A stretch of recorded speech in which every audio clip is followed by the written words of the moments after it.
আসসালামু আলাইকুম। ভ্যানকুভারের দ্বিতীয় দিনের ট্রিপে এটা হচ্ছে আমাদের এয়ারবিএনবি। আমরা এই সুন্দর রাস্তা ধরে যাচ্ছি হচ্ছে ক্যাপিলানো সাসপেনশন ব্রিজ পার্কে। এটা হচ্ছে ভ্যানকুভারের একটা আইকনিক প্লেস। এই জায়গাটাতে মাস্ট আসা উচিত। খুবই সুন্দর একটা জায়গা। এখানে অ্যাডমিশনটা আপনি যদি এখানে গেটে টিকিট কাটেন সেটা পড়বে $74.95। আমরা আগেই অনলাইনে টিকিট কেটে রেখেছিলাম এবং প্রিন্ট করে এনেছিলাম, তাই আমাদের খুব একটা হ্যাসেল করতে হয়নি। অনলাইনে টিকিট কাটলে প্রাইসটাও কম পড়ে।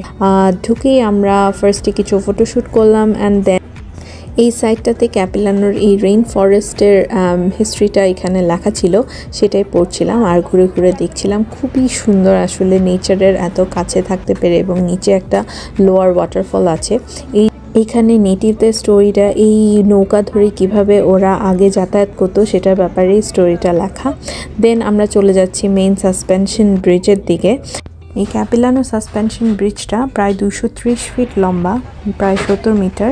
ব্রিজের নিচ দিয়েই ক্যাপিলানো রিভার বয়ে যাচ্ছে এবং ব্রিজটা মাঝে আসলে পুরোই নড়বড়ে থাকে, বাট খুবই ভালো লেগেছে, অনেক ভালো একটা এক্সপিরিয়েন্স ছিল।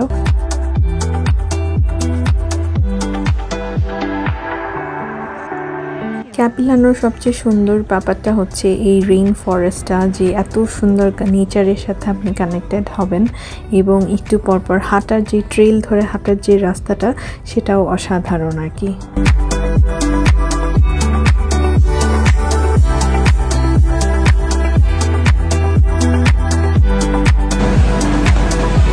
হাঁটতে হাঁটতে আমরা টায়ার্ড হয়ে যাই, তাই আমরা একটু রিল্যাক্স করি। আর নেক্সট পার্টে থাকবে ক্লিফ ওয়াকের এক্সপিরিয়েন্স।